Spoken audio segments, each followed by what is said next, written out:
You suffer most when you let everything get to you. That's the simple truth. Think about how often small things steal your peace. Someone cuts you off in traffic, and you replay it all day. A friend doesn't text back, and suddenly you feel unwanted. One mistake at work, and you convince yourself you're failing. None of these things should have that much power over your life, but they do because you give it to them.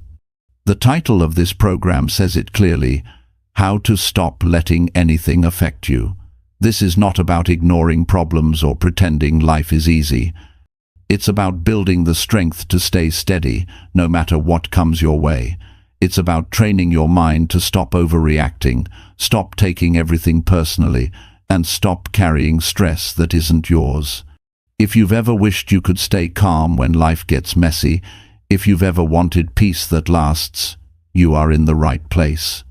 What you're about to learn can change the way you think, feel, and live every single day. This is where your freedom begins. Chapter 1. Stop giving power to people who do not value you. Most people spend too much of their life giving away their energy to people who never deserved it in the first place. Think about how many times you have walked away from a conversation feeling drained because you allowed someone's careless words to stick to your mind. Think about the times you felt smaller because you gave weight to the opinion of someone who didn't even respect themselves. This is not just about bad relationships or difficult co-workers. This is about the deeper pattern of constantly giving power to people who do not truly value you. If you want to live strong and unshaken, you must learn how to break this pattern once and for all. The first thing to understand is this: the way someone treats you is not a measurement of your worth. It is only a reflection of their own vision, their own beliefs, and sometimes their own brokenness. Yet, people allow those who devalue them to decide how they feel about themselves. That is giving away power. It's like handing someone the keys to your peace and telling them, "You can drive my emotions anywhere you want." When you realize this, you begin to see how dangerous it is to let the wrong people influence your self-image. You do not need everyone to see your value. You only need to see it yourself. The trap most people fall into is chasing approval.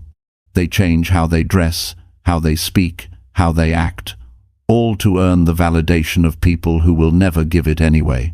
The more you chase, the less you feel like yourself. This is the fastest way to lose confidence. You lose who you are because you gave your power away. The solution is not to demand respect from those who refuse to give it. The solution is to stop depending on them for anything at all. Power is energy. Every day, you wake up with a limited amount of emotional strength. When you give too much of it to people who criticize, dismiss, or ignore you, you end up empty by the time it's evening. You go to bed tired, not because you worked hard on your goals, but because you wasted your spirit on the wrong battles. This is why it is important to pay attention to who drains you. When you identify those patterns, you can begin to take your energy back. One of the most effective strategies is to stop over-explaining yourself. People who do not value you will twist your words. They will dismiss your explanations, no matter how clear. They are not listening to understand. They are listening to keep you in a place of weakness.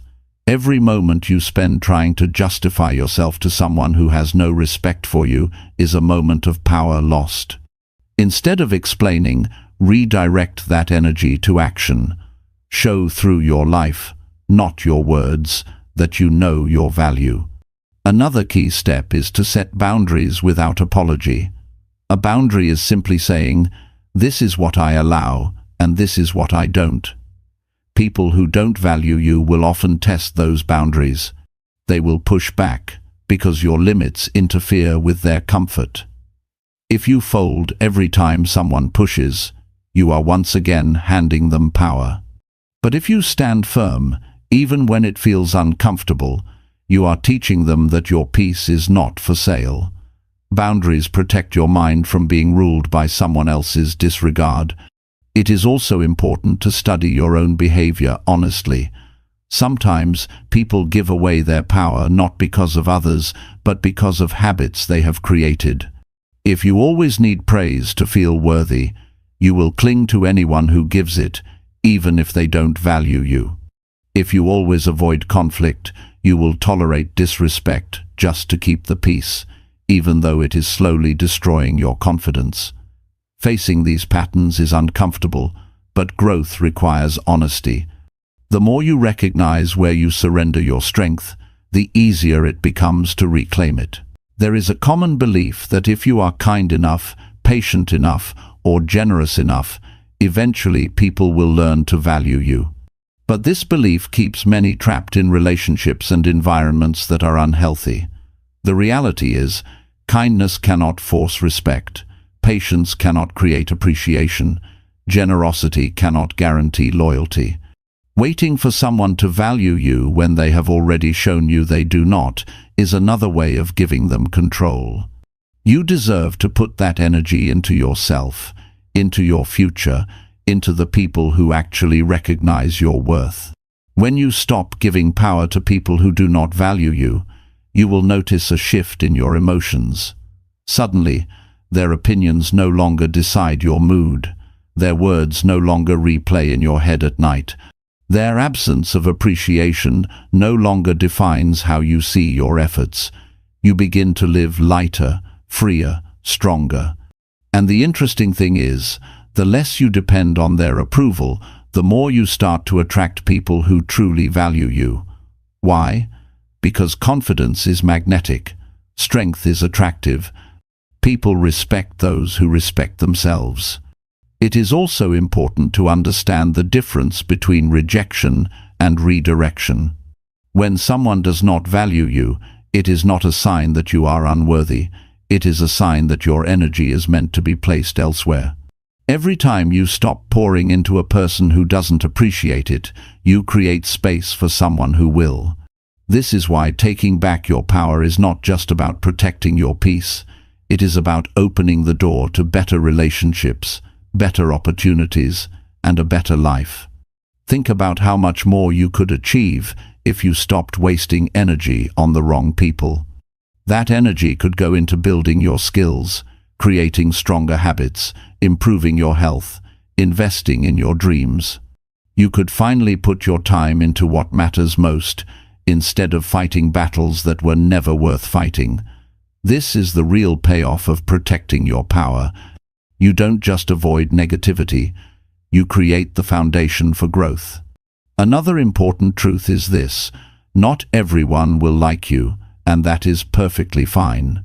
Too many people ruin their peace by trying to be liked by everyone. But those who do not value you will find reasons to dislike you no matter what you do. You can give your best, and they will still complain. You can show respect, and they will still disrespect. Once you accept that universal approval is impossible, you free yourself from the constant need to chase it. That freedom is one of the most empowering feelings a human can experience. Notice also how people who don't value you often use manipulation. They may make you feel guilty for saying no. They may use silence to punish you. They may minimize your achievements so you stay dependent on their approval. Recognize these patterns for what they are: attempts to keep you under control. The moment you see them clearly, you can refuse to play the game. You can walk away from manipulation, and that is one of the strongest acts of self-respect. Taking your power back doesn't mean becoming cold or uncaring. It means choosing wisely where your energy goes. It means realizing that not every opinion matters, not every relationship deserves equal effort, not every voice should echo in your mind. When you become selective, you do not harden your heart, you protect it. You create space for peace, clarity, and true connection. Imagine waking up tomorrow and no longer carrying the weight of other people's disrespect. Imagine walking through the day and not being shaken by dismissive comments. Imagine ending your evening with a sense of calm, because you chose to give your energy only to what mattered. That life is possible, but it begins with the decision to stop giving power to those who don't value you. Every person has the right to decide how their story will unfold.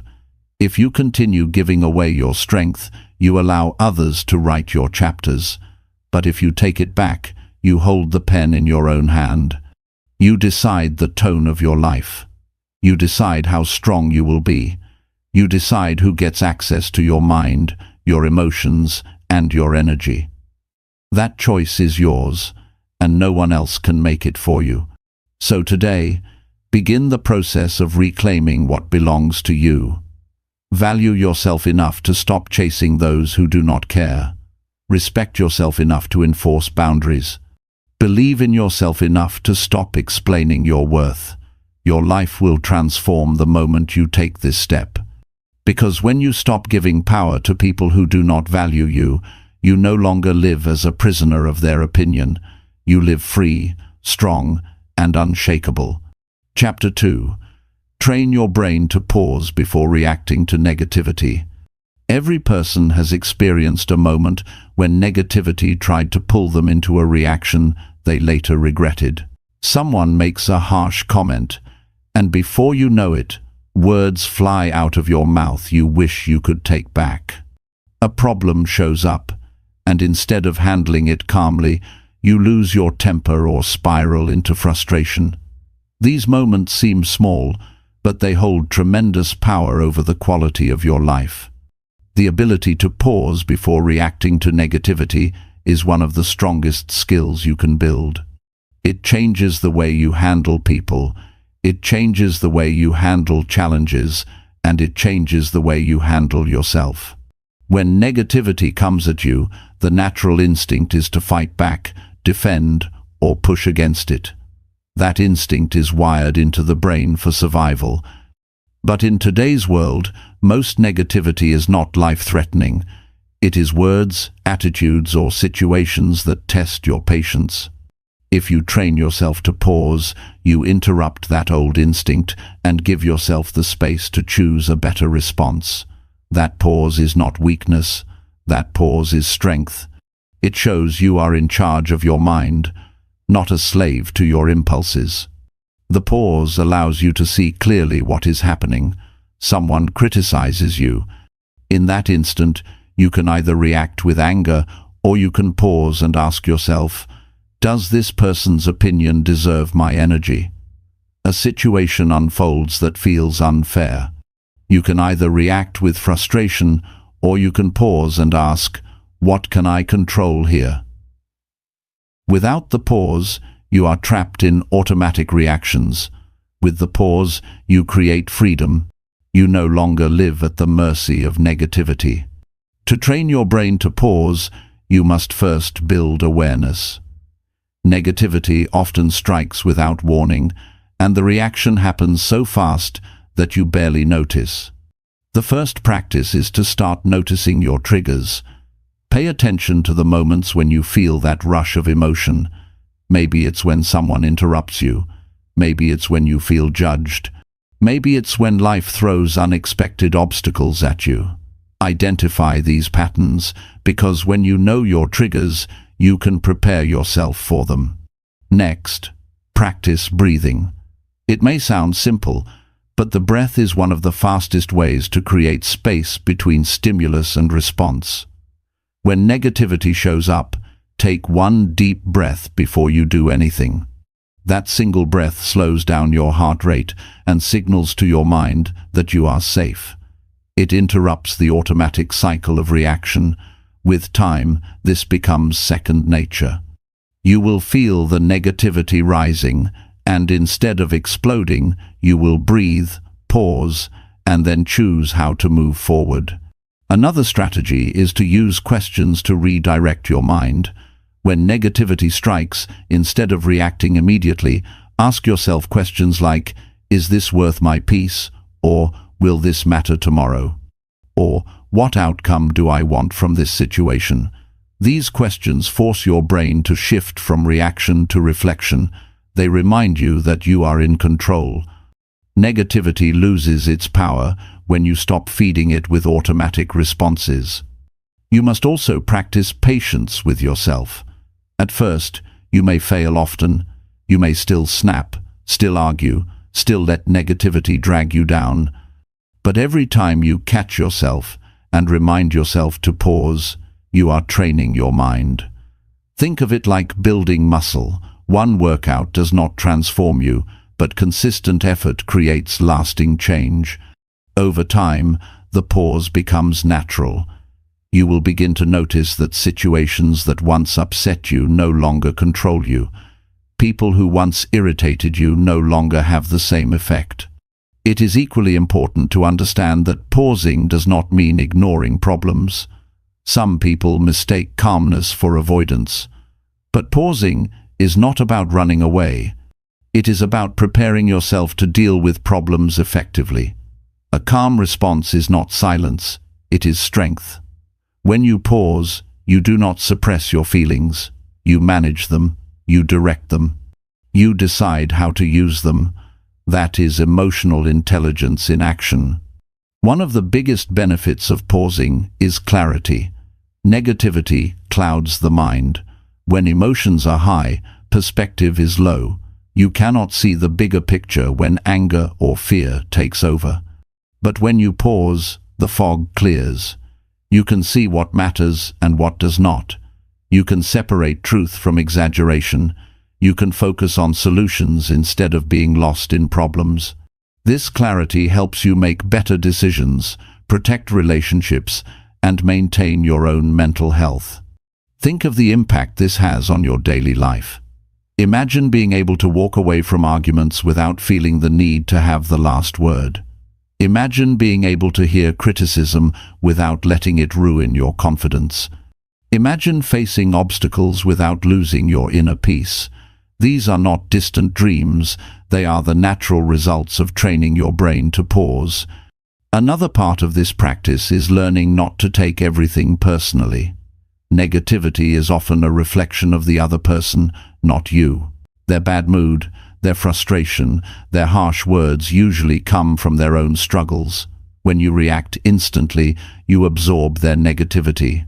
When you pause, you recognize that what they say or do is about them, not you. That realization creates freedom. You can let their negativity pass by without carrying it. You can also train your environment to support your pause. Surround yourself with people who value calmness, not chaos. Read and listen to voices that teach patience and strength. Limit exposure to constant negativity, whether it comes from media, gossip, or toxic conversations. The more you feed your mind with peace, the easier it becomes to pause when life challenges you. Your surroundings shape your reactions more than you realize. Here is another key point. The pause is not just for negativity from others, it is also for negativity from yourself. Sometimes the harshest voice is the one inside your own head. When you make a mistake, your mind may instantly flood you with criticism. When you face a challenge, your thoughts may tell you that you can't handle it. Pausing gives you space to challenge those inner voices. Instead of reacting to your own negativity, you stop, breathe, and choose a better thought. That shift can change the entire direction of your day. Consistency is what builds mastery. Train your pause in small situations first. When someone cuts you off in traffic, pause before reacting. When a coworker says something careless, pause before responding. When plans fall apart, pause before getting frustrated. These small victories build your mental strength. With practice, you will find yourself naturally pausing even in bigger challenges. This is how you rewire your brain for resilience. Over time, the pause becomes a way of life. You stop rushing into emotional reactions. You stop giving negativity the power to control you.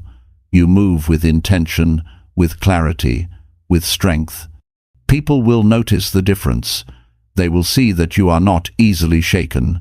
They will realize their negativity cannot pull you down, and you will feel the difference within yourself. The peace, the confidence, the freedom, it all grows stronger with every pause.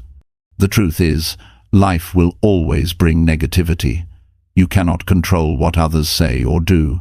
You cannot control every obstacle or difficulty, but you can always control your response. And that control begins with the pause. The pause is the gap where power lives. The pause is the space where freedom begins. The pause is your strongest weapon against negativity. So decide today to start training. Every negative moment is an opportunity to practice. Every time you feel triggered, see it as a chance to build strength. Every pause is progress. Every pause is proof that you are growing. Over time, you will realize that nothing outside of you can truly disturb the calm inside you unless you allow it. And when you reach that point, you have built the kind of strength that makes you unshakable, because the person who can pause before reacting is the person who controls their life.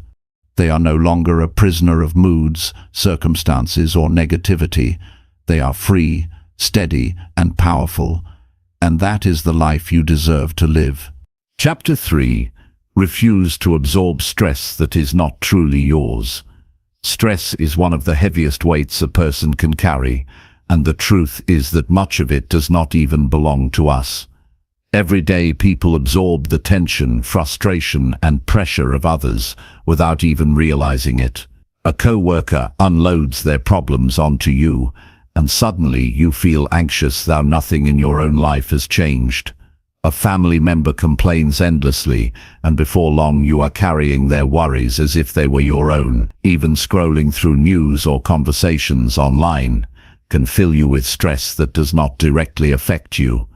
The habit of absorbing stress that is not yours is silent but powerful, and unless you learn to refuse it, it will control your mind, your emotions, and eventually your health. The first step is recognizing the difference between caring for others and carrying their burdens. Human beings are wired for empathy. You want to help, you want to be supportive, and you want to show that you care. But empathy turns into self-destruction when you begin to feel what is not yours to feel. Supporting someone is saying, "I am here for you." Absorbing their stress is saying, "I will hurt with you." When you do that over and over, you lose track of what is yours and what is theirs. That confusion creates exhaustion. Think about it. How many times have you gone to bed at night worrying about a situation that wasn't even in your hands? How often do you feel drained after a conversation where someone else poured out their negativity? That drain is not from your own challenges. It comes from taking in energy that does not belong to you. You cannot live free if you constantly carry weight that is not yours to carry. To refuse this stress, you must build strong mental boundaries. Just like you lock the door of your home at night, you must learn to close the door of your mind. Not everyone's words or moods should enter. This does not mean you stop listening to people. It means you listen with clarity. You hear their struggles without letting those struggles take root inside you. You acknowledge their feelings without turning them into your own. That boundary is the difference between being supportive and being consumed. One powerful practice is to check in with yourself regularly. When you notice yourself feeling heavy, ask, "Is this my stress or someone else's?" Many times the answer will surprise you. You'll realize the frustration you're feeling came from a conversation earlier in the day, or the anxiety in your chest came from hearing someone else's fear. Once you identify that the stress is not yours, you can release it. You can remind yourself, "This does not belong to me." That simple awareness can lift a massive weight. Another method is to limit exposure to constant negativity. Some people live in a cycle of stress, and they pass it on to anyone who listens. If you give them too much access to your mind, you will become a container for their problems. That doesn't help them, and it certainly doesn't help you. Choose how much time you spend with people who refuse to manage their own stress. If you cannot limit the time, then limit the emotional energy you give. Learn how to be present without being absorbed.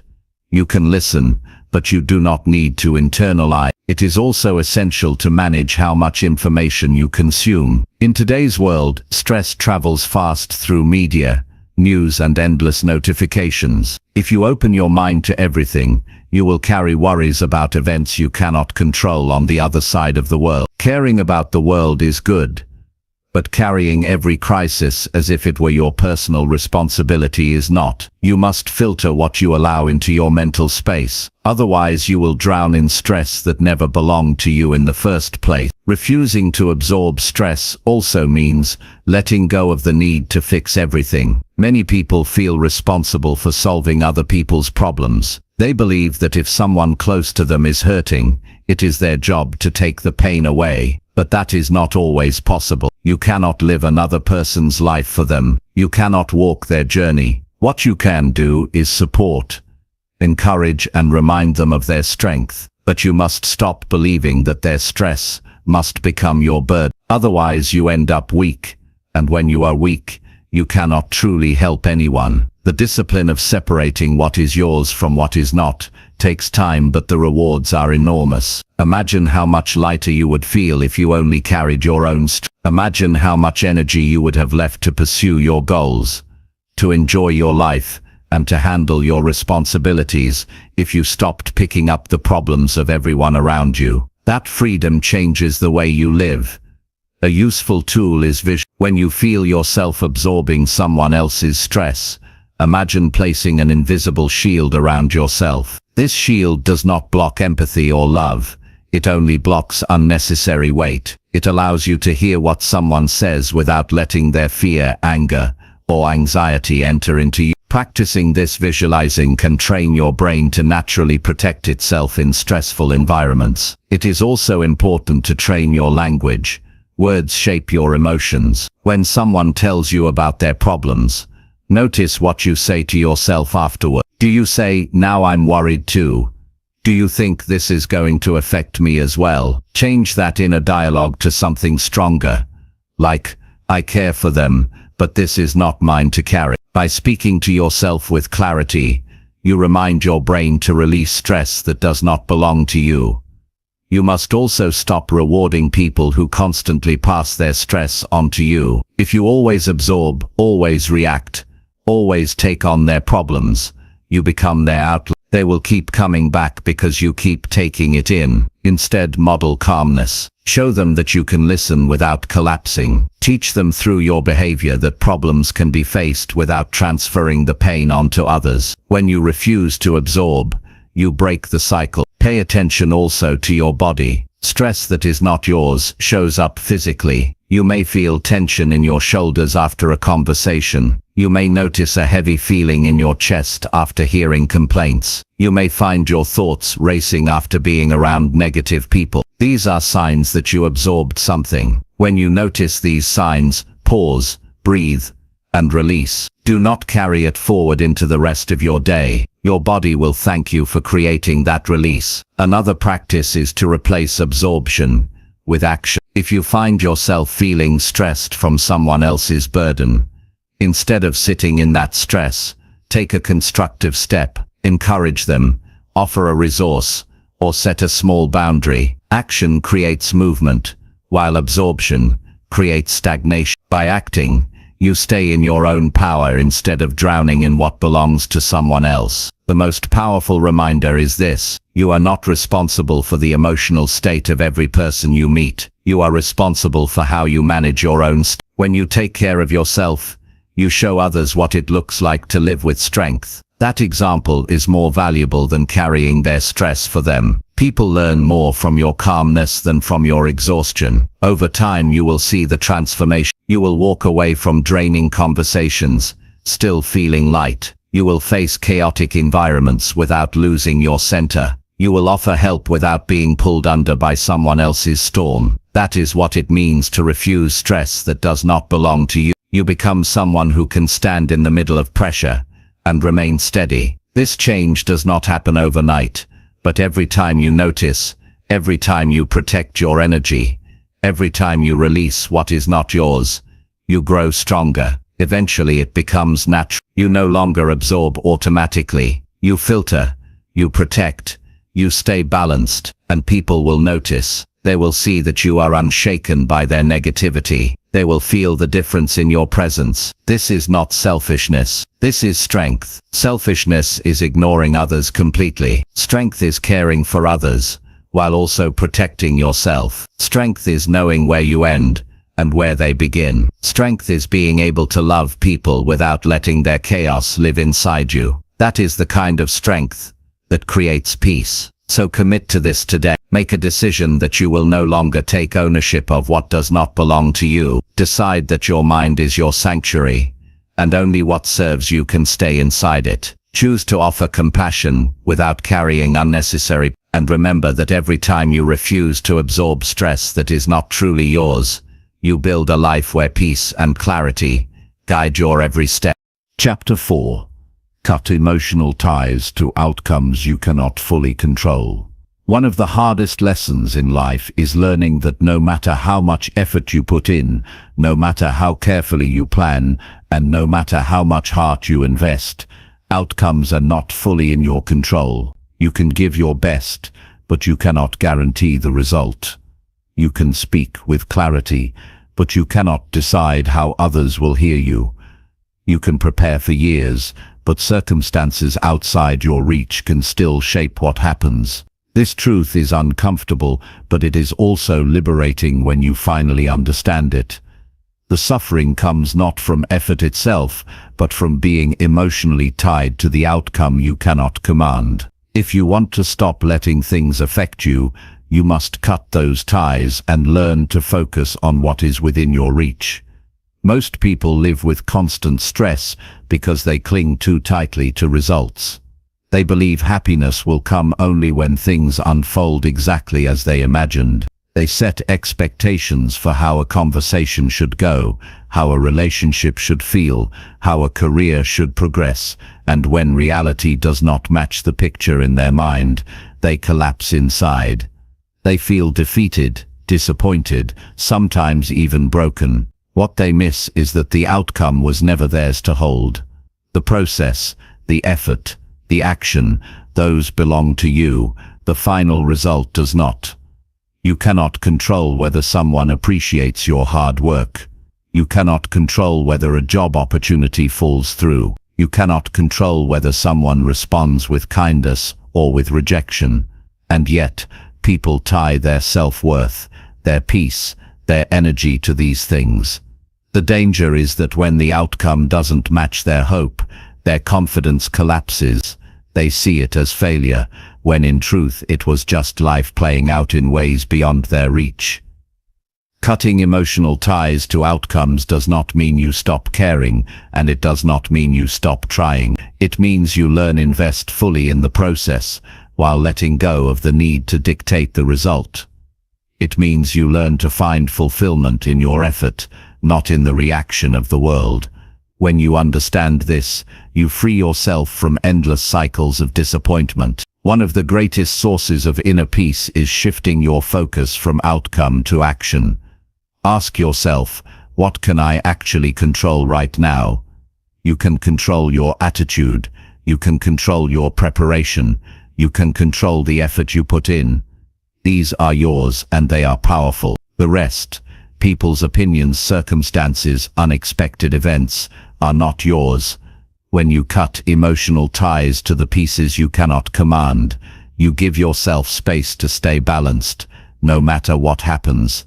Think about how this plays out in relationship. You may give your best to someone, showing care, patience, and loyalty, but you cannot control whether they love you back, whether they stay, or whether they treat you the same way.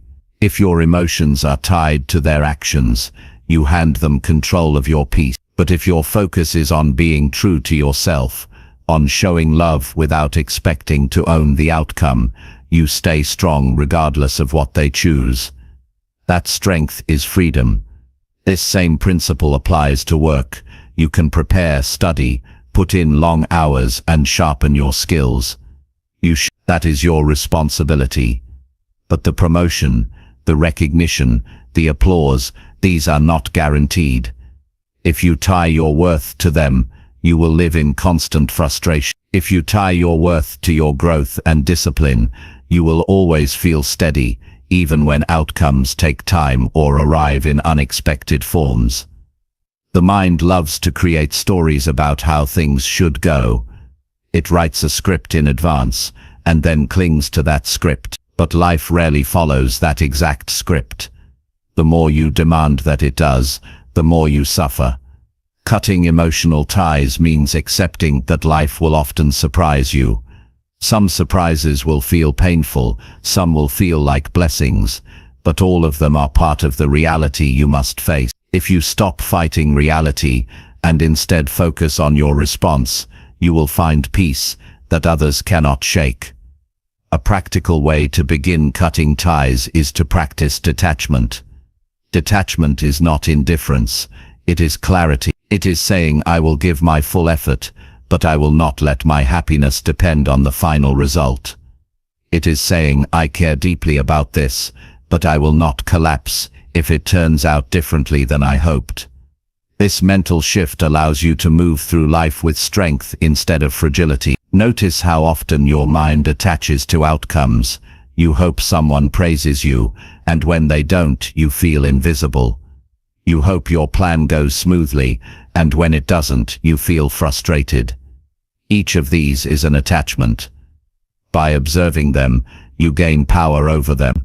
You can say to yourself, I see the hope, I feel the expectation, but I will not tie my peace to it. Over time, this becomes a habit. You learn to enjoy the process itself, not just the imagined reward. Cutting ties also protects you from overthinking. Much of overthinking comes from replaying what you wanted to happen versus what actually happened. You replay conversations, wishing you had said something different. You replay decisions, wishing you had chosen another path. But all of this is wasted energy, because the outcome has already passed. When you cut emotional ties, you release the need to replay. You say, I gave my best, and that is enough.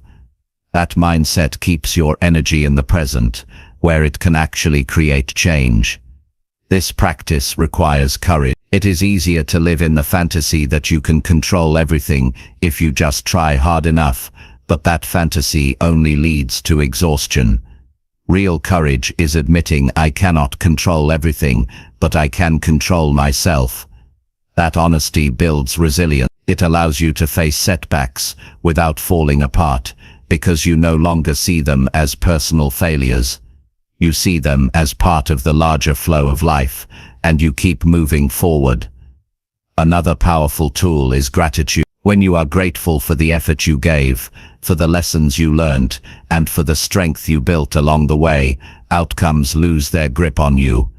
Gratitude shifts your attention to what you have instead of what you lack. It creates a sense of fulfillment that no external result can take away.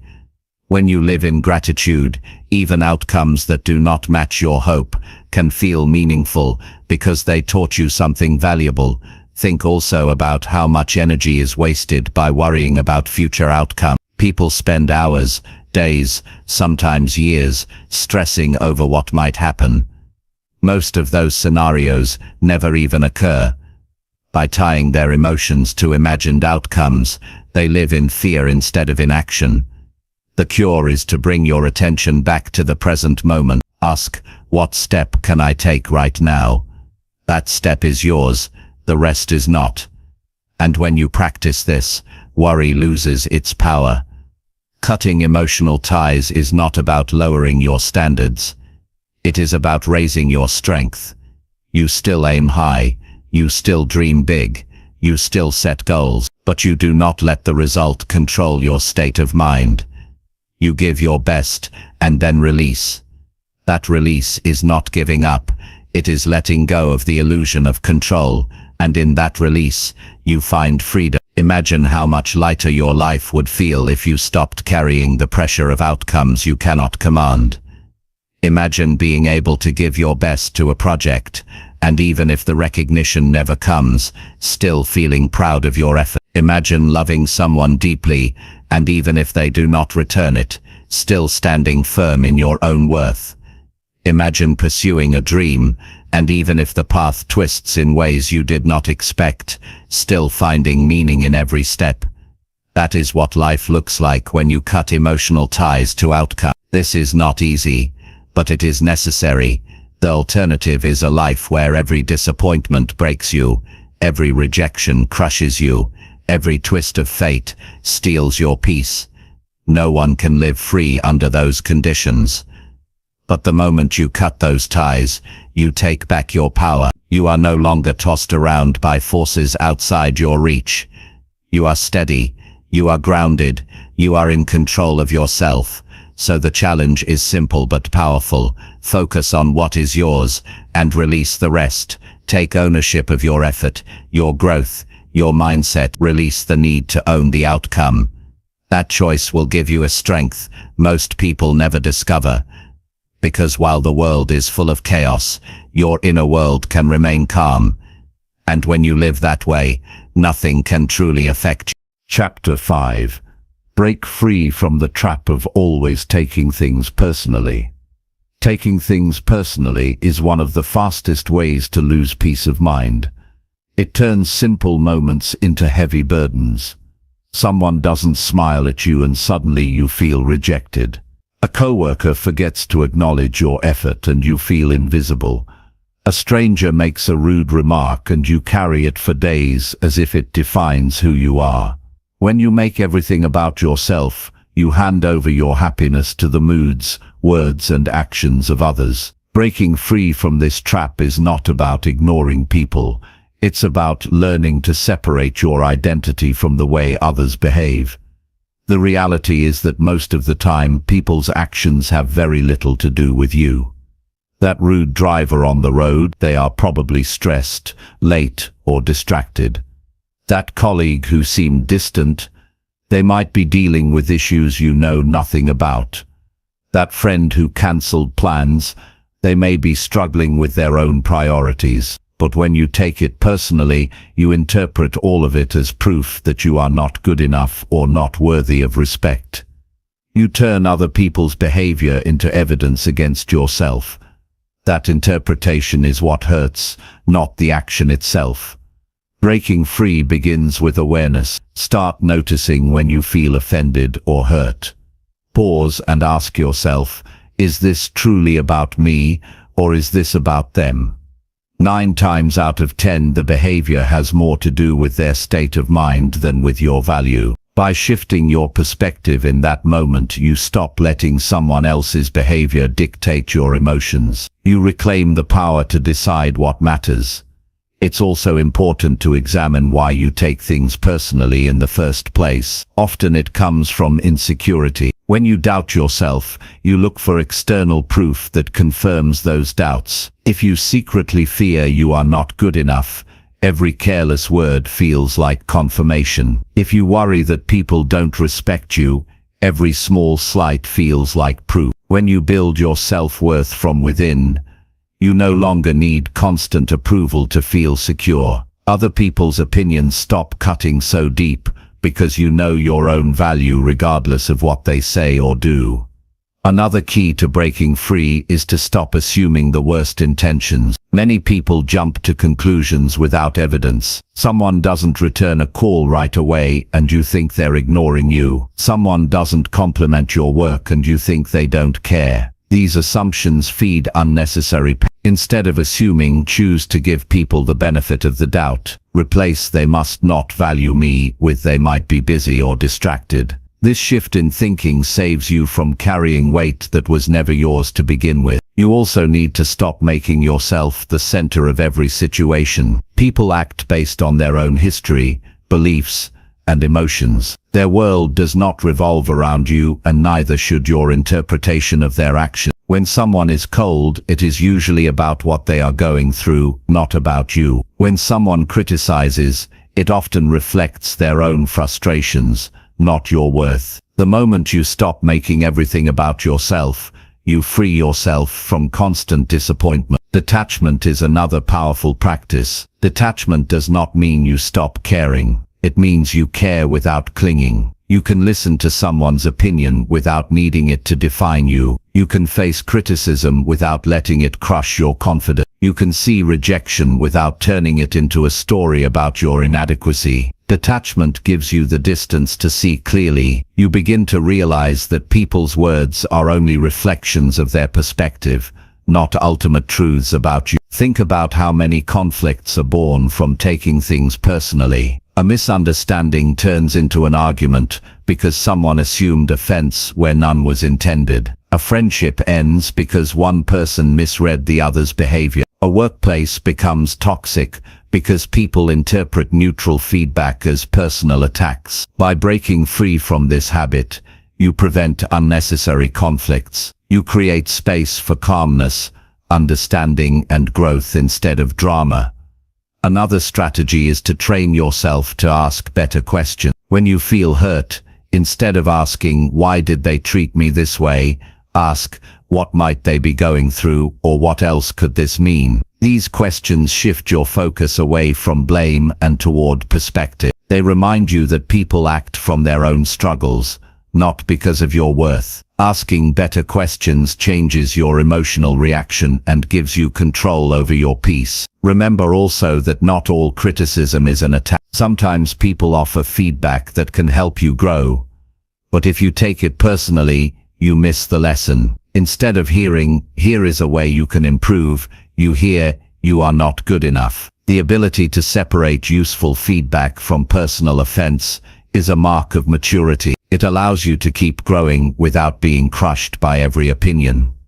Self-talk plays a huge role here. When someone says something negative, what do you tell yourself afterward? Do you repeat their words in your mind until you believe them? Or do you remind yourself of your strengths and worth? Training your inner voice to be supportive rather than critical is one of the most powerful steps you can take. If your self-talk is strong, the words of others lose their ability to wound you. Breaking free also requires accepting that not everyone will like you, and that's okay. Trying to please everyone is impossible and exhausting. Some people will misunderstand you, dislike you, or even project their frustrations onto you. If you take this personally, you will spend your life chasing approval you can never fully have. Accept that being disliked or misunderstood is part of life. Focus instead on being true to your values and goals. When you live authentically, the right people will respect you, and the wrong people will no longer control you. It helps to practice shifting attention back to what matters. When you feel caught up in taking something personally, pause and redirect your energy toward your priorities. Work on your goals. Invest time in meaningful relationships. Take care of your health. The more focused you are on growth, the less room you have to dwell on what others say or do. Energy invested in building yourself leaves little left for unnecessary hurt. Another powerful tool is perspective through time. Ask yourself, will this matter a week from now, a year from now, 5 years from now? Most of the things you take personally will not matter in the long run. They are small bumps in the road, not defining moments. By reminding yourself of this, you shrink the power of those moments. You stop magnifying them into something larger than they deserve to be. Breaking free from this trap also means learning to forgive quickly. Holding grudges is another form of taking things personally. You replay the hurt over and over, giving it more power than it deserves. Forgiveness is not about excusing someone's behavior. It is about releasing yourself from carrying their negativity. When you forgive, you choose freedom over bitterness. You choose peace over pain. You must also learn to build resilience through practice. Each time you refuse to take something personally, you grow stronger. Each time you choose to see someone's behavior as a reflection of them rather than of you, you train your mind to stay steady. Over time you notice that things which once upset you no longer hold the same power. That progress is proof of your growth. Imagine what your life would feel like if you no longer carried offense at every turn. Imagine walking into work and not being shaken by someone's bad mood. Imagine facing criticism with curiosity instead of defensive. Imagine moving through your day, free from the constant weight of other people's actions. That life is possible when you break free from taking things personally. This change won't happen overnight, but with consistent practice, you can transform the way you experience life. You will begin to respond with calm instead of overreaction. You will stop wasting energy on assumptions and offense. You will save your focus for what truly matters. And most importantly, you will finally stop letting others control your emotions. Your worth is not up for debate. Your value is not determined by the moods of others. Your peace does not need to be sacrificed to every careless word. Breaking free from this trap is about protecting your spirit, your energy, and your future. It is about living as the strongest version of yourself. So make the decision today. When you feel that pull to take something personally, pause, breathe, and remind yourself, this is not about me. Each time you do, you cut another chain that has been holding you down. Eventually, you will stand tall, unshaken, and free. And in that freedom, you will find the strength to live fully without being affected by what was never yours to carry in the first place. Chapter 6. Master the skill of staying neutral in heated situations. When emotions run high, most people lose their balance. Heated situations trigger the instinct to fight, defend, or lash out. Words are spoken that cannot be taken back. Reactions create damage that takes much longer to repair than the situation itself. This is why mastering the skill of staying neutral is one of the most powerful abilities you can develop. Neutrality does not mean weakness. It does not mean indifference. It means holding steady when others are losing control. It means keeping your mind clear when everyone else is clouded by emotion. Neutrality is a strength that allows you to guide situations instead of being dragged by them. Heated situations come in many forms. It may be an argument with a partner, a disagreement at work, or a confrontation with a stranger. In each case, the energy can escalate quickly. When someone raises their voice, your natural response is to raise yours. When someone attacks your character, your first instinct is to defend fiercely, but this instinct almost always makes things worse. You match their fire with your own, and the flames grow. By the end, nothing is solved, and both sides walk away hurt. Staying neutral interrupts this destructive cycle. It keeps the fire from spreading and allows resolution to become possible. Neutrality starts with mastering your own inner reactions. Heated situations create a surge of adrenaline. Your body tenses, your heart beats faster, and your thoughts race. If you let that wave carry you, you lose control. The first step is noticing what is happening in your body. Instead of reacting instantly, take a breath. Slow your voice. Relax your posture. These small physical cues send signals to your brain that you are safe and in control. The calmer your body, the calmer your mind, and when your mind is calm, you can stay neutral instead of being dragged into the storm. Another part of this skill is separating the problem from the emotion. In heated moments, people often argue about feelings rather than facts. They project anger, frustration, and hurt, and if you take the bait, you end up fighting emotions instead of addressing the real issue. Staying neutral means listening carefully for the core problem beneath the emotion. Instead of matching their tone, you focus on understanding what the situation is really about. That clarity allows you to respond wisely instead of reacting blindly. You also must let go of the need to win every argument. Heated situations often escalate because both sides are trying to prove they are right. But when your priority is to win, you lose perspective. You stop listening. You stop caring about resolution. All that matters is victory, and that makes neutrality impossible. The stronger choice is to prioritize peace over pride. You can still stand for what you believe, but you do so without making the moment about domination. Staying neutral allows you to protect your dignity without feeding unnecessary conflict. Consider also the power of tone. In heated conversations, tone often matters more than words. A calm tone can diffuse tension faster than any argument. When you speak slowly and evenly, you create a contrast to the chaos. You show through your voice that you are not here to escalate. People respond to tone on a subconscious level. Your calmness can influence the other person to lower their own intensity. In this way, neutrality becomes contagious. A key part of mastering neutrality is controlling your thoughts.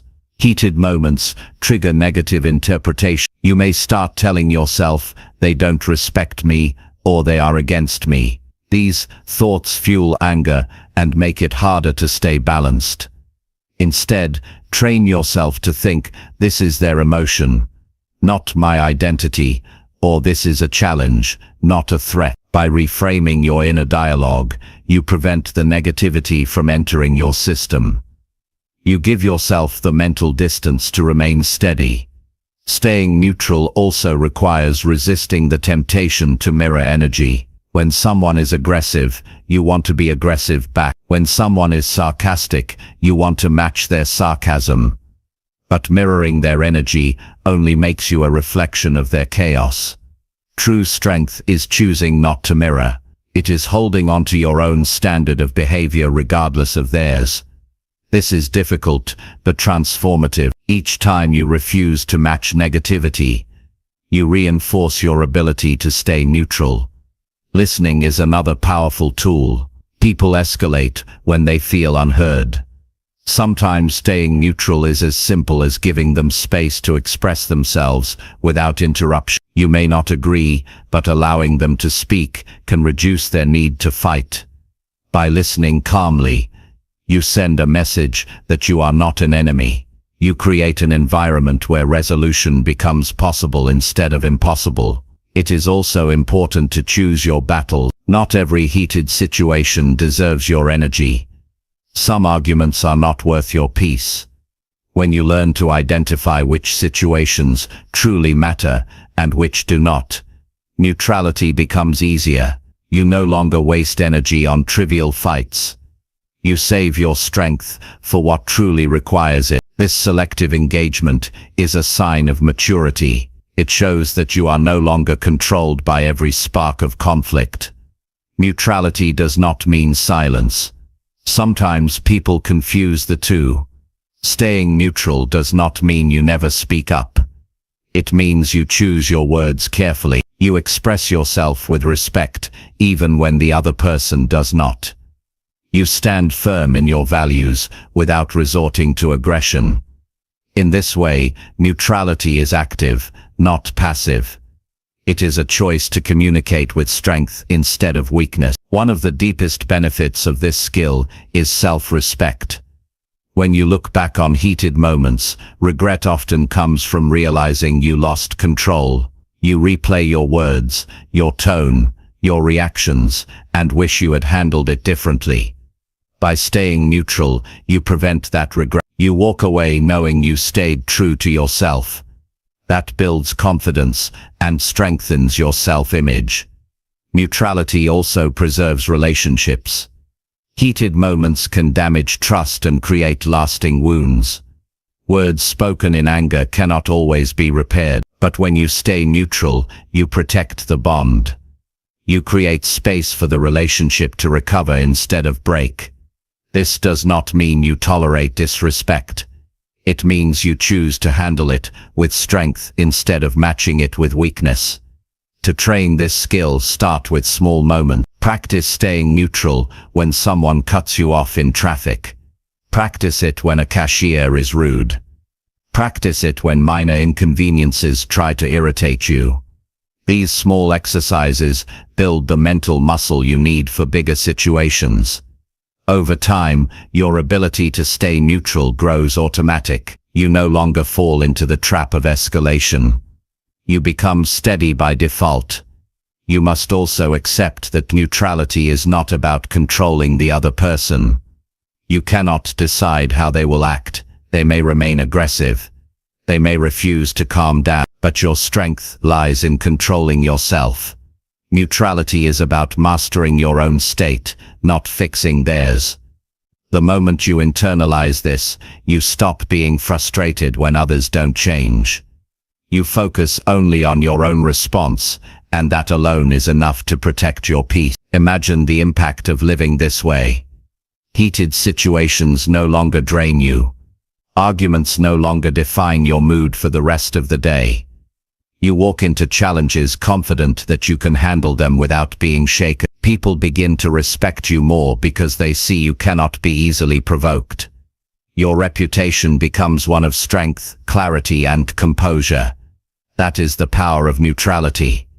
The truth is that life will never stop bringing conflict. People will disagree, stress will rise, tempers will flare. You cannot eliminate heated situations, but you can eliminate their power over you. By mastering neutrality, you rise above the chaos. You show that your peace is not negotiable. You prove to yourself that no one can pull you out of balance unless you allow it. This mastery requires patience, but every moment you practice brings progress. Each time you choose calm over escalation, you grow stronger. Each time you refuse to mirror negativity, you train your mind to lead instead of follow. Each time you remain neutral, you reinforce the truth that you are in control of your own life. Staying neutral in heated situations is not just a skill. It is a way of living. It is choosing strength over weakness, clarity over chaos, and peace over conflict. It is the decision to protect your energy no matter what storm surrounds you. And once you master it, you will never again be at the mercy of someone else's anger. You will walk steady, clear, and unshaken through even the most intense situation. That is the kind of power that changes your life forever. Chapter 7. Stop feeding your anxiety by imagining the worst case. Anxiety grows strongest in the space between what is real and what is imagined. Most people who struggle with worry are not crushed by the present moment, but by the pictures their mind creates about what could go wrong. They imagine losing their job before it even happens. They imagine rejection before the conversation even begins. They imagine failure before they even take a single step. The mind paints a worst-case scenario, and then the body reacts as if it were true. The heart races, the chest feels heavy, sleep disappears, and peace becomes impossible. If you want to stop letting anything affect you, you must stop feeding your anxiety with fear-filled stories about the future. The first thing to understand is that the worst case almost never happens. You can look back at your life and notice this pattern. How many nights have you lost sleep over a worry that never became reality? How many times did you think the outcome would destroy you, only to find out later it was not nearly as bad as you imagined? The brain has a bias toward fear. It wants to keep you safe, so it creates exaggerated scenarios to prepare you for danger. But in today's world, most of those imagined dangers are not real threats. They are simply thoughts. And thoughts only have power when you feed them. When you constantly imagine the worst, you train your brain to live in fear. You are rehearsing failure in your mind. You are practicing defeat before you even step into the arena of life. And the more you repeat those images, the more your body believes them. Your nervous system responds to imagination almost the same way it responds to reality. That is why a negative thought can make your heart race or your stomach tighten. You are living a painful outcome in your mind long before it ever arrives, and sometimes it never arrives at all. The way to break this cycle is to start questioning your thoughts. When the worst-case picture shows up, stop and ask yourself, is this true? Do I know for certain this will happen? Most of the time the answer will be no. Anxiety thrives on assumptions, not facts. By questioning the story, you create distance from it. You remind yourself that thoughts are not predictions, they are just possibilities, and possibilities are endless. You can choose to imagine a better one. Another step is to retrain your focus.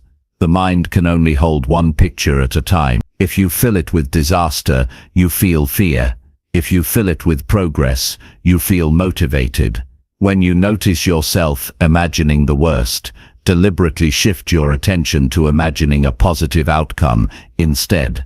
Ask yourself, what if this goes right? What if I succeed? What if this works out better than I thought?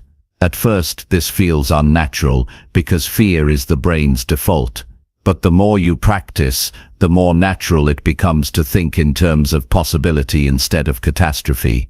It is also helpful to bring yourself back to the present. Anxiety is always about the future. It is about what might happen, not what is happening. The present moment is usually manageable. Right now you are breathing. Right now you are safe. Right now you are capable of taking one small step. By grounding yourself in what is real, instead of what is imagined, you shrink anxiety's power. Simple practices like deep breathing, noticing your surroundings, or naming things you can see and hear pull you back into the now. And in the now there is almost never a worst case. There is only the next step. Another important point is that feeding anxiety often becomes a habit. People don't even realize they are doing it. They automatically imagine rejection when applying for a job. They automatically imagine judgment when speaking in public. They automatically imagine disaster when waiting for results. This automatic cycle can only be broken with awareness. You must begin noticing your thought patterns. Each time you catch yourself feeding a worst-case scenario, pause and redirect. That pause weakens the habit. That redirection creates a new pathway in the brain. Over time, the old habit fades, and a new one takes its place. It's also important to separate preparation from worry. Some people justify their anxiety by saying they are just preparing for the worst. But preparation is practical, while worry is destructive. Preparation says, I will take steps to be ready. Worry says, I will replay the problem endlessly without taking action. One strengthens you, the other weakens you. If you are truly preparing, you feel calmer because you know you are ready. If you are just worrying, you feel drained because you are doing nothing but imagining. The key is to stop mistaking worry for preparation. Preparation ends with action. Worry ends with exhaustion. You can also learn to reduce anxiety by managing your environment. Being surrounded by negativity fuels your imagination with more material for worst-case thinking. If you spend time with people who always complain or expect failure, your mind will mirror their outlook. If you constantly consume negative news, your imagination will always jump to disaster. Protecting your mental environment is essential. Feed your mind with encouraging voices, inspiring stories, and reminders of progress. Surround yourself with people who see possibilities instead of only problems. This shifts your imagination away from fear and toward hope. Another powerful practice is writing your thoughts down. When your anxiety is stuck in your head, it feels endless. But when you put it on paper, you see it for what it is, a collection of words and images. Write out the worst-case scenario that's haunting you, and then challenge it. Ask, what evidence do I have this will happen? What other outcome is possible? What small step can I take right now to move forward? This exercise takes the fear out of the shadows and into the light, where it loses much of its power. Physical habits also matter. Anxiety feeds off a restless body. If you are sleep-deprived, inactive, or constantly tense, your brain is more likely to create fearful stories. But if you move your body, rest properly, and release tension, your mind calms down. Simple activities like walking, exercising, or stretching release built-up stress and signal safety to your brain. A calm body supports a calm mind, and a calm mind does not run to the worst case as quickly. Another key idea is acceptance. Often, people fight their anxiety with resistance. They say, I shouldn't feel this way, or I need to stop these thoughts immediately. That resistance creates more pressure, which increases the anxiety. Instead, acknowledge the thought without judgment. Say to yourself, "This is just my mind imagining again." Then let it pass. When you stop wrestling with the thought, it loses strength. Acceptance is not surrender, it is simply refusing to fuel the fire with resistance. You must also remember that you are stronger than your worst-case imagination. Even if the worst happened, you have faced challenges before and survived. You have overcome obstacles that once felt impossible. The same strength would rise again if you needed it. Reminding yourself of your resilience weakens the fear. It tells your brain, "Even if it doesn't go as planned, I will handle it."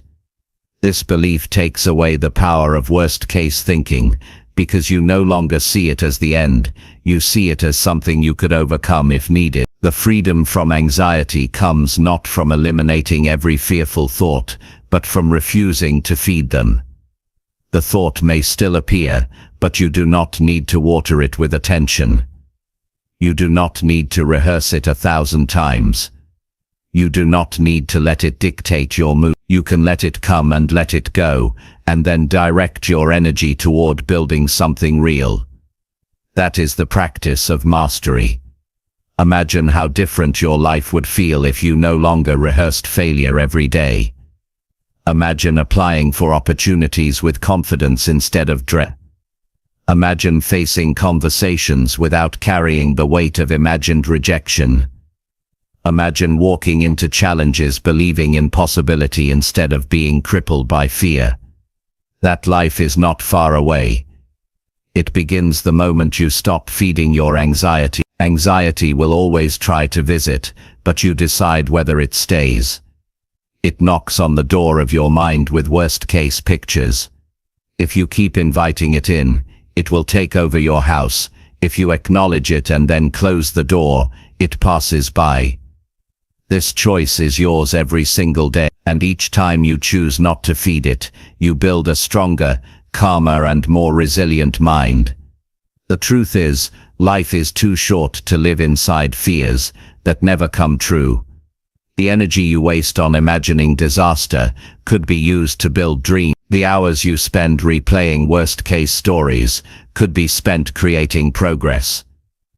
Every moment you give to anxiety is a moment stolen from your growth. The way to take back your life is simple but powerful. Stop feeding the worst-case scenario and start nourishing the possibility of the best. Chapter 8. Reprogram your focus to notice progress, not problems. The way you feel about your life has less to do with your circumstances and more to do with what you choose to focus on each day. Two people can go through the exact same experience and walk away with entirely different attitudes. One notices everything that went wrong, while the other notices every small step forward. The difference is focus. The human brain is naturally wired to look for problems because it has evolved to detect threats. That instinct kept people alive long ago, but today it keeps people stressed, negative and blind to their own growth. If you want to stop letting life affect you so deeply, you must reprogram your focus to notice progress instead of problems. When your attention is constantly on problems, your mind believes life is nothing but difficulty. You can accomplish 10 things in a day, but if one issue arises, you spend your energy thinking about the problem. You could be making slow, unsteady progress toward a goal, but if it's not perfect yet, you convince yourself nothing is working. That habit of problem-focused thinking drains your motivation. It creates the illusion that life is only struggle, when in reality, progress is happening all around you. Reprogramming your focus begins with retraining your awareness. You must start deliberately asking yourself where your attention is going. When you catch yourself dwelling on what is wrong, pause and ask, what is going right? This simple question interrupts the automatic cycle of negativity. It forces your mind to look for signs of progress, however small they may be. Over time, this shift rewires your brain to naturally notice what is working instead of obsessing over what isn't. Progress is often quiet. It does not always announce itself with loud victories or dramatic breakthroughs. It shows up in small habits, small steps, and small improvements that accumulate over time. The problem is that most people are so focused on what still isn't perfect that they miss the little signs of growth. You may not have reached your goal yet, but if you are more consistent today than you were last month, that is progress. You may still face challenges, but if you handle them with more calm than you did before, that is progress. You may not be exactly where you want to be, but you are further along than you were yesterday, and that deserves recognition. Another way to reprogram your focus is to create a system of tracking your wins. Each day, take a few minutes to write down the progress you made. It could be as small as completing a task you've been avoiding, or as big as hitting a milestone. By recording these wins, you build evidence that life is moving forward. On difficult days, you can look back and remind yourself that progress is real, even if problems try to dominate your attention. This habit builds resilience because it shifts your perspective from lack to growth. It is also important to understand that problems will never disappear completely. Life will always present challenges. If you wait for a problem-free existence before allowing yourself to feel content, you will be waiting forever. The truth is, you can experience peace even in the middle of challenges if you learn to focus on progress. Problems are temporary roadblocks. Progress is the direction you are moving. When you choose to focus on progress, problems lose their power to define your life. Consider how this mindset affects relationships. If you constantly notice flaws in the people around you, you will always feel dissatisfied. But if you notice the ways they are trying, the small acts of care, the moments of effort, your relationships grow stronger. In the same way, when you only focus on your partner's mistakes, you create distance. When you acknowledge their progress, you build connection. What you choose to see shapes the way you feel.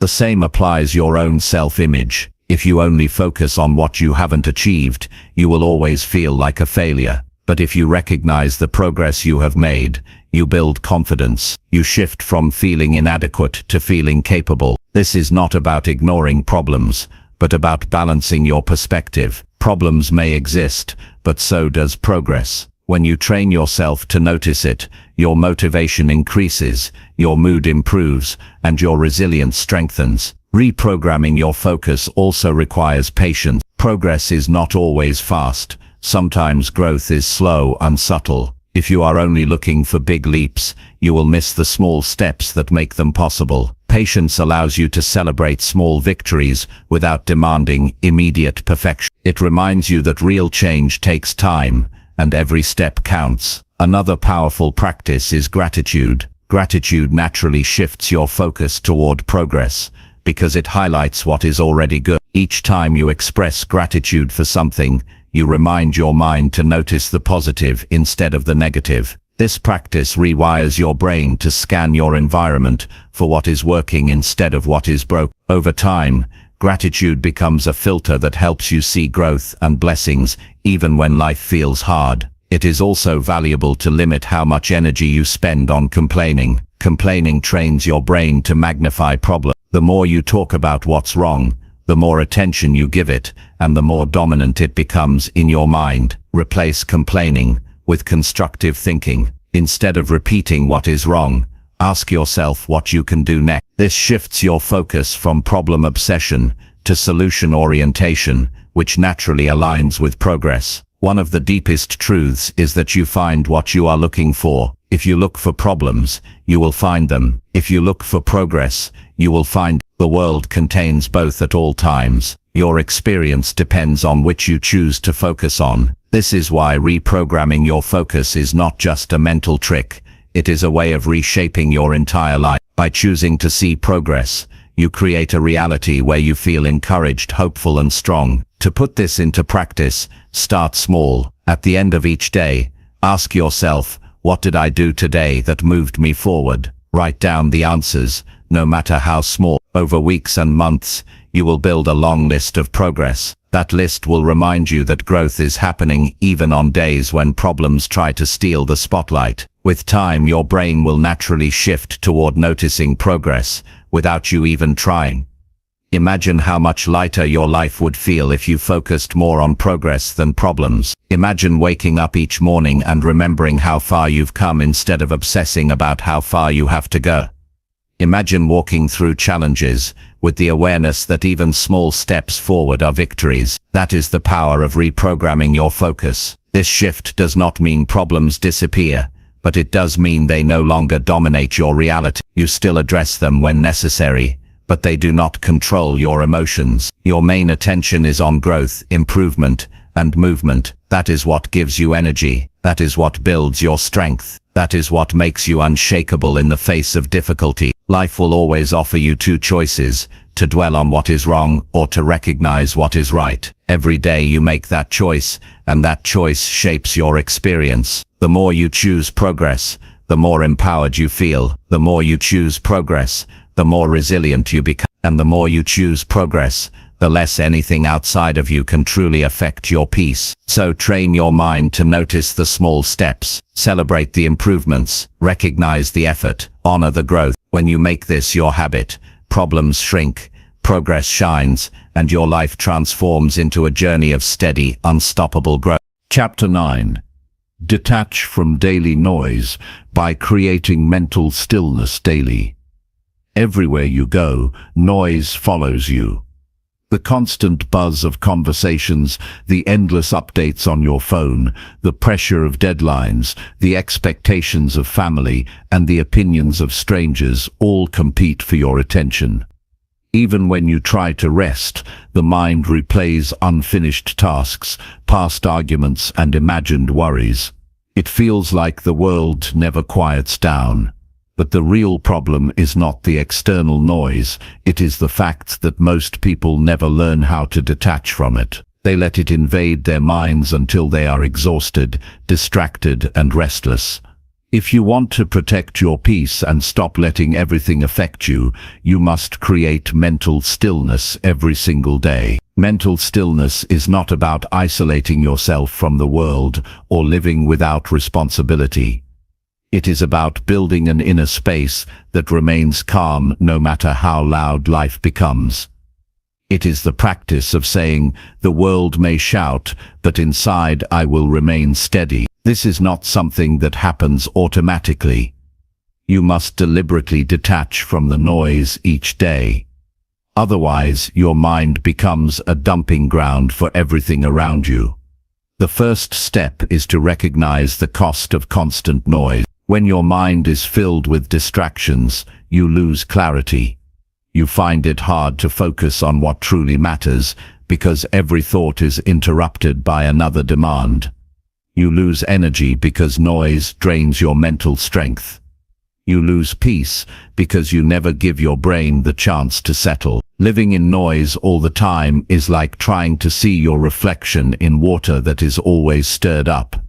Until you create stillness, you will never see yourself clearly. One of the most powerful ways to detach is to create moments of intentional silence. This means turning off the television, putting the phone down, stepping away from endless conversations, and simply sitting in quiet. At first, it may feel uncomfortable because you are so used to noise, but the discomfort is proof that you need it. Over time, silence becomes not an absence of sound, but a presence of peace. In silence, your mind rests, your thoughts organize, and your emotions settle. Breathing is another gateway into mental stillness. When life feels overwhelming, your breathing becomes shallow and quick, which only fuels the feeling of chaos. By slowing down your breath, you send a message to your nervous system. I am safe. I am calm. Even a few minutes of focused breathing can quiet the noise in your head. Each slow inhale and exhale creates space between you and the outside world. In that space, you find clarity. Another practice is to spend time in nature. Daily life surrounds you with artificial noise, machines, notifications, and chatter. Nature offers a different rhythm. The sound of wind, The sight of trees, the rhythm of waves, or even just the sky above you helps reset your nervous system. Being outside reminds you that life is bigger than the demands of the moment. It gives you perspective, and perspective quiets the unnecessary noise. Stillness can also be created through writing. When your mind feels cluttered, put your thoughts on paper. Writing them down takes them out of your head and organizes them where you can see them. This release reduces the noise because it prevents your thoughts from spinning endlessly inside. Some people do this in a journal, others by simply jotting down what they are feeling. The goal is not perfection, it is release. When your mind is no longer holding everything, stillness has room to grow. Detaching from noise also requires setting boundaries with technology. The modern world thrives on keeping you plugged in, but constant notifications keep your brain on edge. If you never unplug, you never truly rest. Choose times each day when you disconnect from screens. Protect your mornings by not starting the day with social media. Protect your nights by shutting off devices before bed. These small boundaries train your mind to settle instead of always expecting stimulation. Meditation is another powerful tool for creating mental stillness. You do not need to be an expert or sit for hours. Even a few minutes of sitting quietly, focusing on your breath, and observing your thoughts without judgment can make a difference. Meditation teaches you to detach from noise by showing you that thoughts can come and go without needing to control them. Over time, your mind learns to stay calm, even when the world around you is chaotic. Another practice is learning to say no. Many people live in noise because they agree to too many demands. Every yes adds more voices to your mind, more responsibilities, more opinions, more obligations. But not every request deserves your energy. Saying no is not selfish, it is necessary. Each no creates space for stillness. Each no protects your focus. Each no strengthens your ability to live in alignment with what matters most. Mental stillness is also strengthened by gratitude. Noise thrives on dissatisfaction. It constantly tells you what you lack, what is wrong, what needs fixing. Gratitude quiets that voice by reminding you of what is already good. When you pause to notice the things you are thankful for, the noise loses volume. Gratitude centers you in the present moment, which is always quieter than the imagined chaos of the future. You can also create rituals that signal your mind to detach. For some, it may be making tea and drinking it slowly without distraction. For others, it may be a walk at the same time each day. Rituals work because they train your mind to associate certain actions with calm. The more you repeat them, the faster your brain knows it is time to let go of noise. It is important to understand that mental stillness does not mean the absence of thought. Your mind will always generate thoughts. Stillness is about not letting those thoughts control you. It is the ability to watch them pass without attaching to them. This shift takes practice, but once you learn it, you discover freedom. The thoughts can come, but they do not disturb your peace. Consider how different your life would feel if you created stillness each day. Instead of waking up overwhelmed, you would begin your mornings with clarity. Instead of being drained by endless distractions, you would move through your day with focus. Instead of ending your nights restless, you would sleep with a calm mind. This is not a distant dream. It is available to you the moment you commit to detaching from noise. The truth is that the world will never stop being noisy. People will keep talking. Notifications will keep buzzing. Problems will keep appearing. But you do not need to absorb it all. You can choose to step back, create silence, and build an inner sanctuary of calm. That sanctuary becomes your greatest strength. Because when the noise cannot reach you, nothing outside can control your peace. This is why mental stillness must become a daily practice, not an occasional escape. If you only seek quiet once in a while, the noise will reclaim its power. But if you build stillness into your routine, it becomes your natural state. You begin to live with clarity, even in the middle of chaos. You begin to respond with strength instead of reacting with stress. You begin to carry peace with you everywhere. Detaching from daily noise is not about running away from life. It is about living life with more power, more clarity, and more intention. It is about refusing to let the outside world dictate your inner world. It is about choosing every day to return to yourself, to your breath, to your center. That choice gives you control. That choice gives you freedom. That choice ensures that no matter how loud the world becomes, your mind remains still, steady, and unshakable. Chapter 10. Claim your inner strength and decide what defines you. Life gives you endless chances to doubt yourself. From the moment you wake up, you are faced with messages, comparisons, expectations, and pressures that try to tell you who you are and what you are worth. People will put labels on you based on what they think, based on what they see, or based on what they don't understand about you. Society will measure you by money, status, looks, and achievements. Situations will test you with failure, loss, and rejection. But none of those things have the right to define you unless you hand that power away. Claiming your inner strength and deciding what defines you is the most important choice you will ever make. It is the choice to live on your own terms rather than being shaped by outside forces. Your inner strength is not something you need to search for in the world. It has been within you since the beginning. Every time you survived difficulty, every time you pushed through fear, every time you stood back up after being knocked down, that was your strength. The problem is not that you lack strength, it is that you forget it. You let fear drown it out, you let doubt cover it, you let the opinions of others bury it. To claim your inner strength is to uncover what has always been there and to live from it intentionally. Deciding what defines you means you stop letting external voices decide your identity. Too many people live like mirrors, reflecting back whatever others say about them. If someone criticizes them, they feel small. If someone praises them, they feel worthy. Their entire sense of self shifts depending on who they are with and what they hear. This is why they feel unstable. But when you decide what defines you, you stop being a mirror. You become a foundation. Your worth no longer rises and falls with the moods of others. Ask yourself, what do I want to be known for? What qualities do I want to guide my life? These are the things that define you. Not your mistakes, not your struggles, not your circumstances.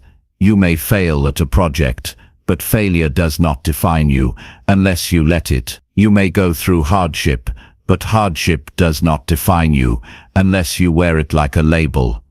You may be misunderstood, but misunderstanding does not define you unless you surrender to it. You define you. You decide the story you live by. The first step to claiming inner strength is to stop waiting for permission. Many people live small because they are waiting for someone to tell them they are enough. They wait for validation from parents, approval from peers, or recognition from society. But permission will never come in the way you want it. No one else can hand you your strength. You must choose to step into it without waiting for a nod from others. The moment you stop waiting is the moment you start living. You also claim your strength by refusing to be reduced to your past. Everyone has mistakes, regrets, and chapters of life they wish they could rewrite. But if you carry those chapters as your definition, you will always feel stuck. The truth is, your past explains you, but it does not define you.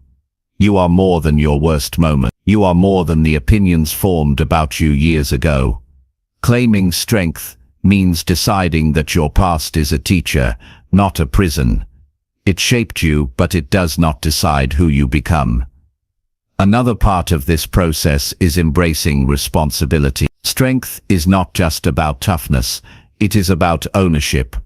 When you claim responsibility for your choices, your habits, and your growth, You stop being a victim.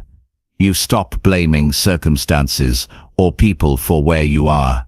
Victimhood takes away your power, but responsibility gives it back. By saying, I will decide how I respond, I will decide what I build, I will decide who I become, you stand in your strength. Clarity is also vital. If you don't clearly decide what defines you, the world will decide for you. Society will tell you it's money. Strangers will tell you its appearance. Workplaces will tell you its productivity. But you can decide something deeper. You can decide that you will be defined by resilience, by kindness, by discipline, by integrity. When you choose these qualities, you anchor your life to values that cannot be taken away. Money can be lost, looks can fade, jobs can change, but values remain steady. That is why they must be the core of your definition. Strength also comes from refusing to hand control of your identity to other people. People may misunderstand you, misjudge you, or underestimate you. Let them. Their perspective does not diminish your reality. You do not need to fight every misunderstanding or defend yourself against every opinion. The more you try to control what others think, the weaker you become, because you are basing your worth on their approval. Real strength is quiet. It does not need constant defense. It simply knows what it is. To decide what defines you, you must also silence the inner critic. The harshest voice is often not from outside but from within. That voice tells you that you're not enough, that you're failing, that you don't measure up, but that voice is built from years of conditioning. It is not truth. You can choose a different voice. You can replace I can't with I can try. You can replace I'm not good enough with I'm growing every day. You can replace I always fail with I keep learning. The voice you feed becomes the voice that defines you. Your strength is also claimed through discipline. Motivation is fleeting, but discipline is steady. Each time you keep a promise to yourself, you reinforce your strength. Each time you follow through on a goal, even when it's hard, you remind yourself that you can rely on you. This builds self-respect, and self-respect is the deepest form of strength. When you respect yourself, no one else's disrespect can shake you. Another powerful truth is that strength is not about being unaffected by pain. It's about refusing to be broken by it. You will face loss, failure, and disappointment. But strength is what carries you through. When you decide that pain will not define you, you transform it into fuel. You use it to grow instead of allowing it to shrink you. This shift separates those who remain stuck from those who rise. Consider what your life would look like if you fully claimed your inner strength. Imagine walking into situations without fear of judgment, because you know your worth is not up for debate. Imagine facing setbacks without crumbling, because you know setbacks are temporary. Imagine no longer being tossed around by other people's opinions, because you know who you are. That is the freedom that comes when you decide what defines you. The truth is that life will always test you. You will be challenged, doubted, criticized, and misunderstood. But if you have already decided what defines you, those tests cannot break you. They can pressure you, but they cannot shape you. You stand rooted in the qualities you chose for yourself, and in that rootedness, you find peace. Your task now is to decide. Write down the qualities you want to define you. Do you want to be defined by courage, by perseverance, by honesty, by compassion? Choose them consciously, then live them daily. Each action reinforces your decision. Each choice builds your definition. And soon the world will no longer tell you who you are. You will show the world through how you live. This is the ultimate power, to claim your inner strength, and to decide what defines you. Once you have done that, you cannot be shaken by circumstances, by opinions, or by failures. You walk through life with certainty. You know who you are, and that knowledge makes you unshakable, because in the end, the only true definition of you is the one you give yourself.